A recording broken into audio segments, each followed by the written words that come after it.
Assalamualaikum warahmatullahi wabarakatuh. Saya Anggi Ar-Rahman dengan NIM 22252100050 dari kelas 4C. Di sini saya akan membahas eh, mengenai bab 3 peluang bersyarat. Nah, di peluang bersyarat itu ada beberapa sub materi. Yang pertama ada peluang bersyarat itu sendiri. Jadi di sini jika peluang B lebih besar dari 0, maka peluang terjadinya A jika diketahui B terjadi didefinisikan sebagai berikut. Jadi peluang A jika diketahui B itu sama dengan peluang A dan B atau peluang A gabung B dibagi dengan peluang B yang tadi sudah diketahui. Nah, jadi peluang A jika diketahui B sering juga diucapkan sebagai tadi ya peluang A jika diketahui B atau bisa juga peluang A dengan syarat B. Nah, itu kalau disebutkan, kalau diucapkan. Nah, di sini ada contoh soal dari peluang bersyarat itu sendiri. Misalkan ada seorang anak mencampur 8 baterai ya, yang bagus dengan 2 baterai yang telah mati. Untuk memisahkan kembali baterai yang bagus, dilakukan pengetesan satu persatu tanpa pengembalian. Jika 4 baterai pertama yang dites adalah bagus semua, berapa peluang bahwa baterai kelima yang dites juga bagus? Nah, di sini misalkan ya, misalkan baterai yang sudah dites itu kan tadi kelimanya bagus ya, kita misalkan sebagai A. Dan eh, B itu merupakan 4 baterai pertama yang dites bagus. Kita misalkan sebagai B. Jadi kan kalau misalkan kita tulis ya, di sini ada 8 baterai yang bagus. Terus 8 baterai ini bagus gitu ya.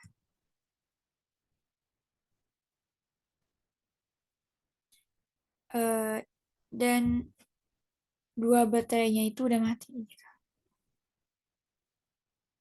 2 baterai itu udah mati.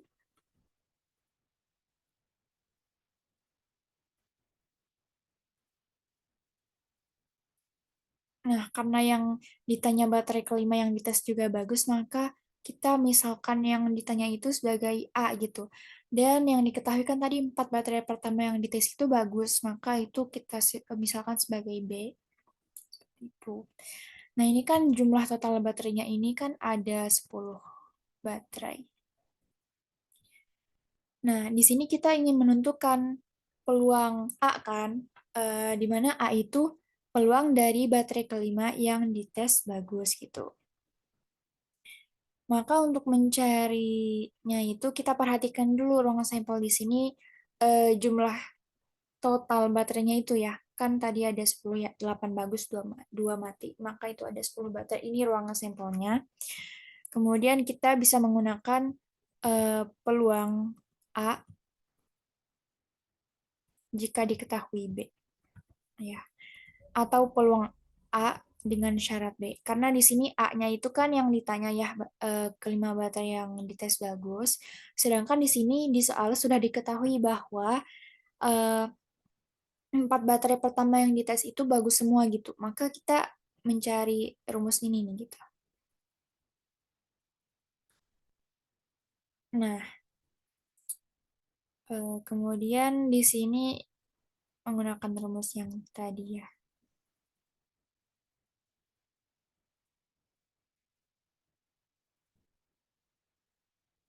Ya, karena yang dites itu kan sudah ada 4 baterai ya. Berarti sisa baterai yang bagus kan ada 4 ya. Itu ada 4 per. Nah, eh, ruang sampel setelah kejadian pertama atau setelah baterai itu dites gitu ya. Berarti kan ini tinggal sisa eh, 4 baterai yang bagus gitu ya, sama 2 baterai yang mati. Maka di sini ruang sampelnya adalah 6 baterai karena tadi yang 4 baterainya itu eh,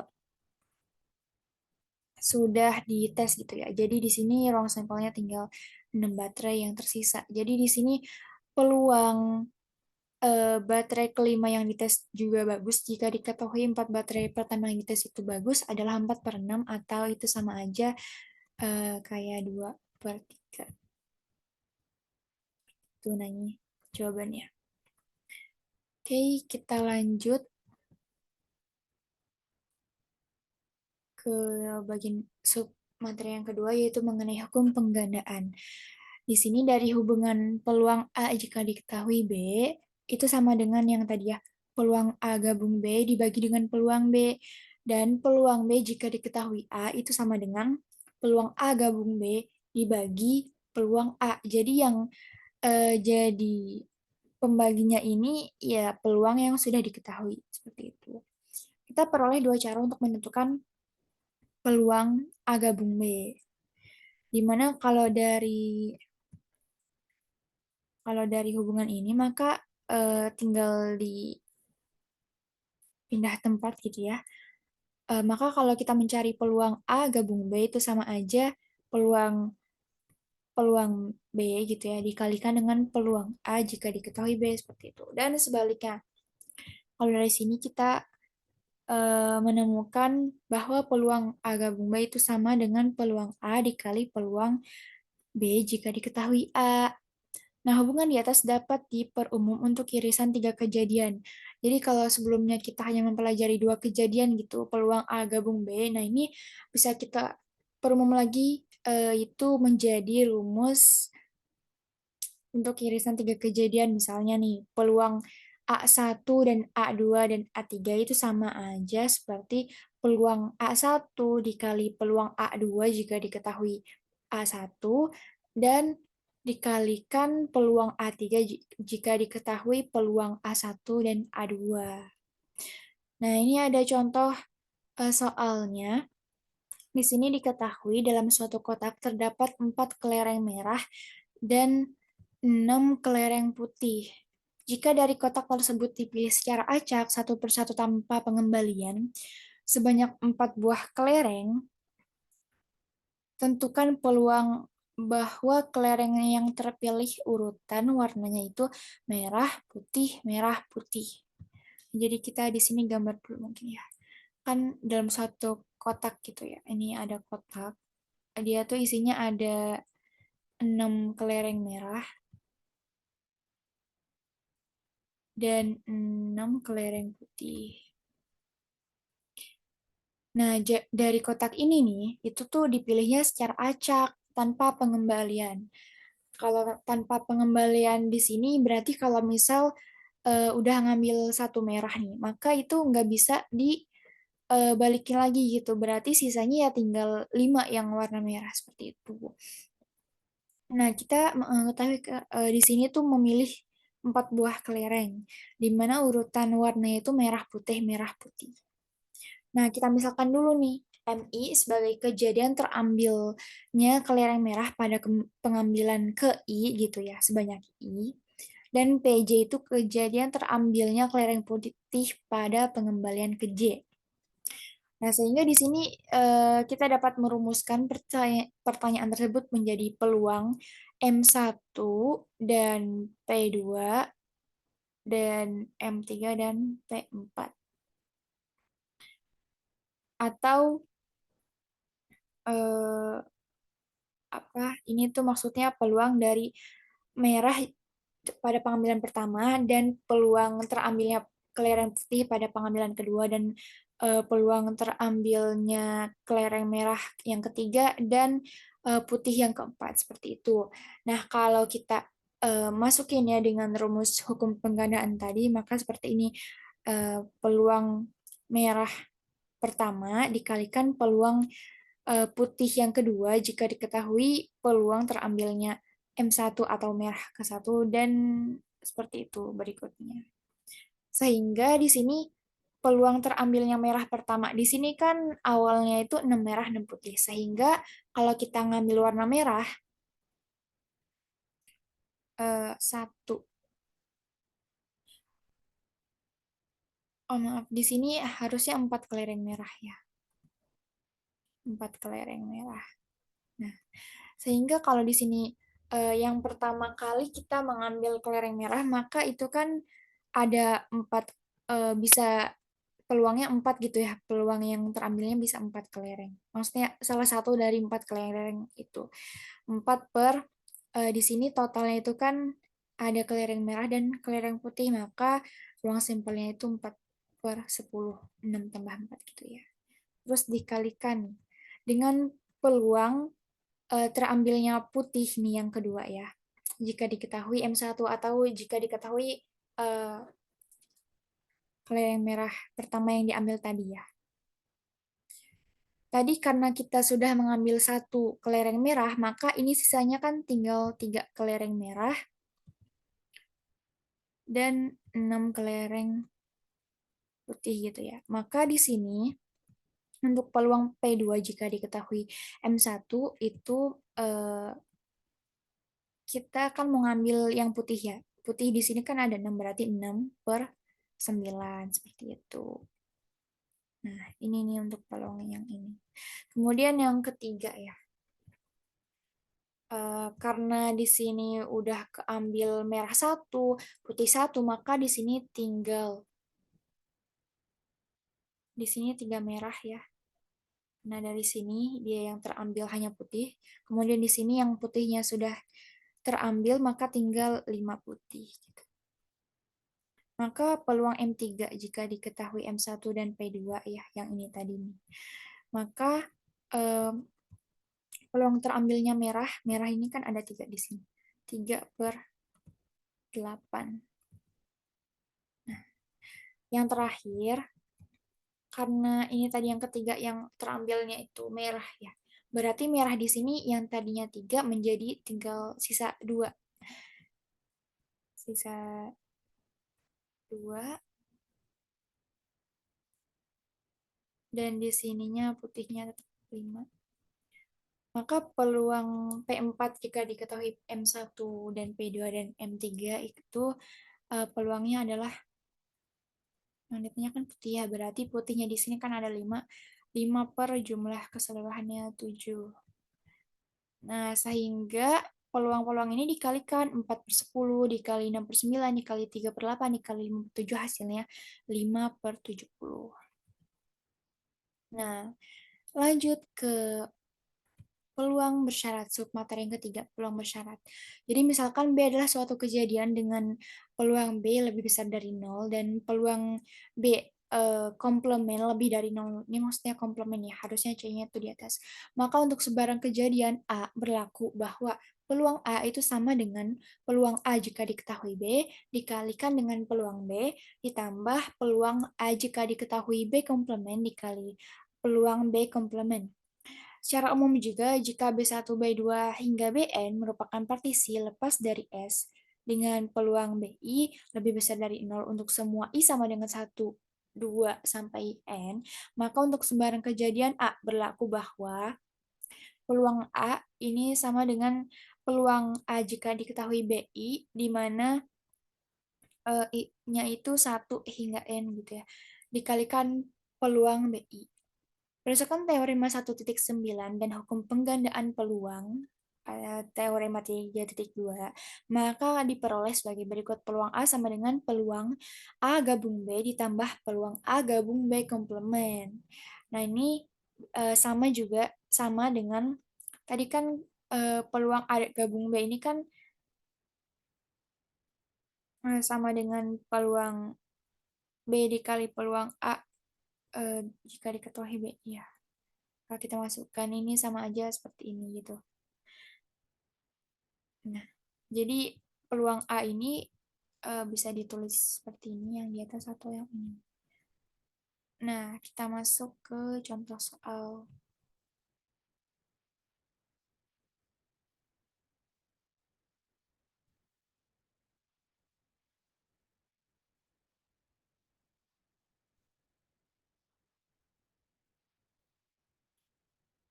Oh, ya ini harusnya namanya itu hukum peluang total ya, bukan peluang bersyarat. Mohon maaf.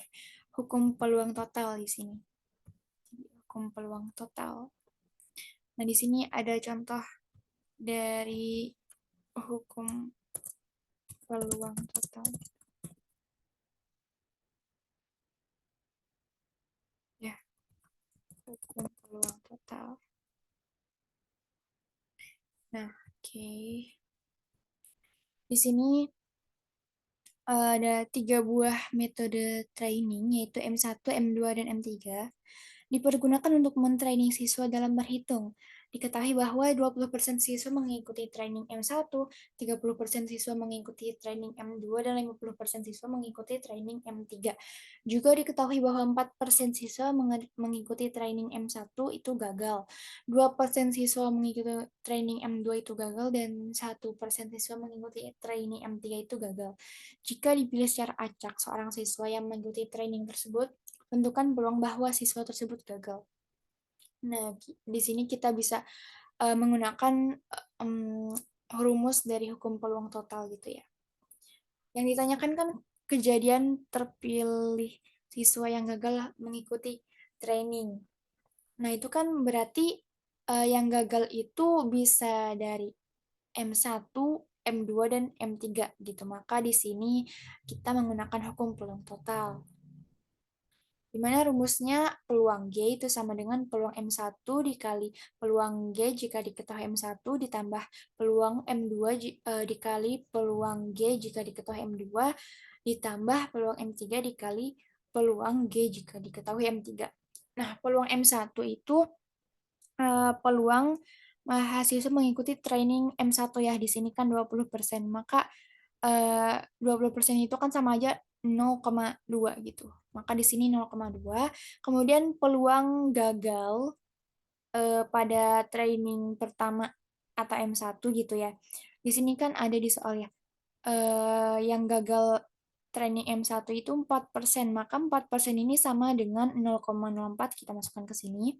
Ditambah peluang M2 yaitu siswa mengikuti M2 itu ya ini nih. Itu kan sebanyak 30%.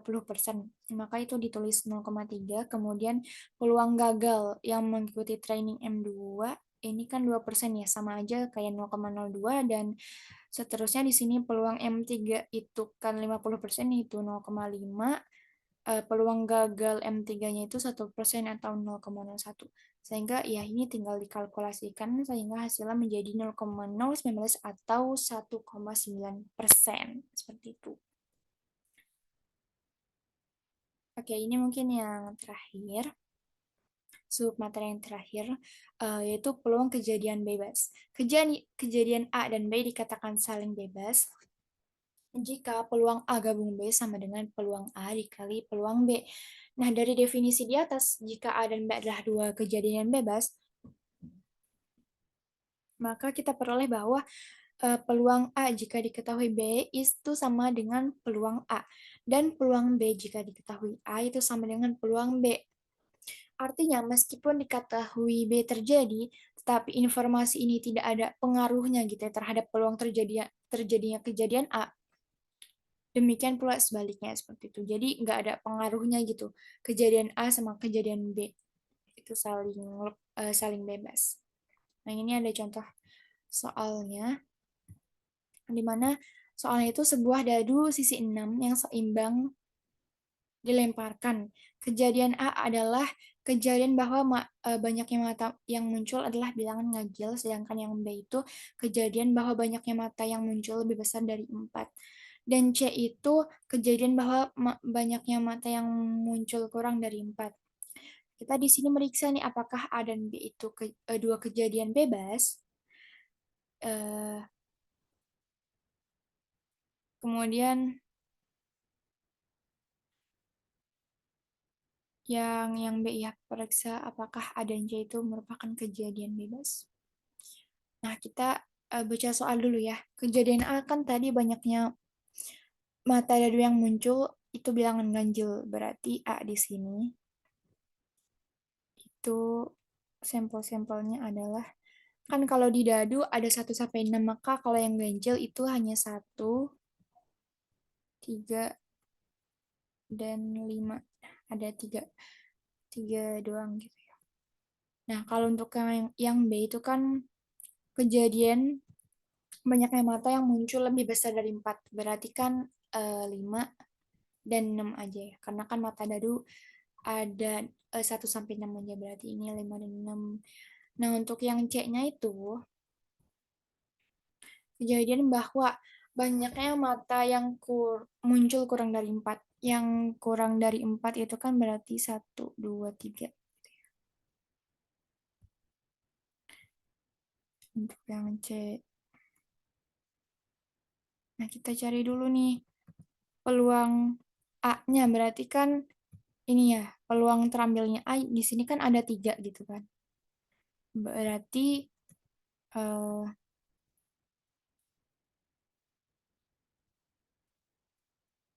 peluang terambilnya peluang kejadian A itu 3 per kan karena mata dadu itu ada 6 ya, maka di sini per 6 gitu.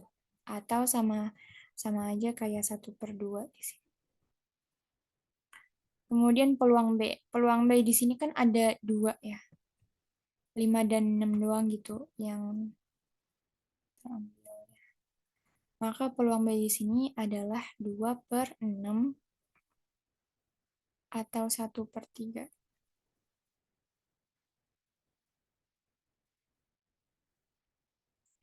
Nah, kemudian peluang C di sini kan ada 3 ya, berarti 3/6.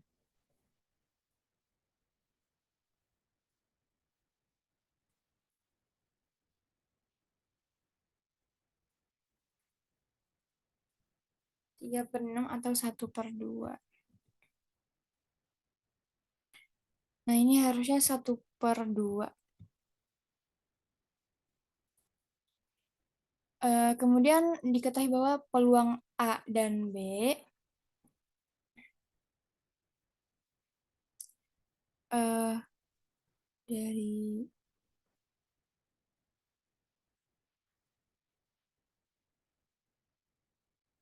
ini.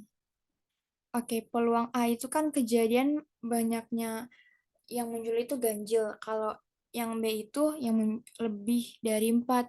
Sehingga kalau kita gabungkan gitu ya peluang A dan B,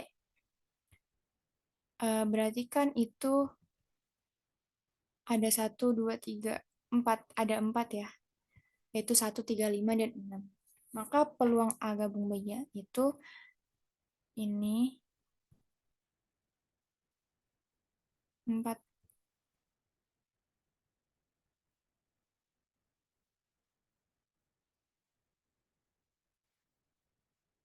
peluang. Oh ya, maaf, maaf. Ini peluang bukan gabung, tapi peluang A iris B. Ya, jadi kalau tanda kayak gini bukan gabung tapi irisan. A irisan B atau eh, A dan B gitu ya. Nah, jadi kita lihat yang samanya ini kan ada 5 berarti 1 kan. Ada 1/6 gitu. Kemudian peluang A dikalikan peluang B. Peluang A-nya itu kan tadi 1/2. Kalau dikalikan peluang B 1/3. Nah, ini hasilnya sama nih 1/6. Maka di sini kan berarti peluang A dan B itu sama dengan peluang A dikalikan peluang B. Maka di sini terbukti bahwa A dan B itu adalah kejadian saling bebas. Kemudian kita buktikan nih peluang A dan C atau peluang A iris C. Nah, peluang A iris C. Di sini kan A itu anggotanya ada 1, 3, 5 dan C ada 1, 2, 3. Maka yang sama itu kan ada 1 ya, di sini sama-sama ada 1 dan sama-sama ada 3. Maka untuk peluang A iris C atau A dan C itu 2/6 atau 1/3. Di sini 1/3. Nah, kita cari lagi nih peluang A dikalikan peluang C ini harusnya. Peluang A itu kan tadi 1/2, peluang C tadi kan 1/2 ya. A di sini menjadi 1/4. Harusnya 1/4 karena peluang C-nya 1/2 ya.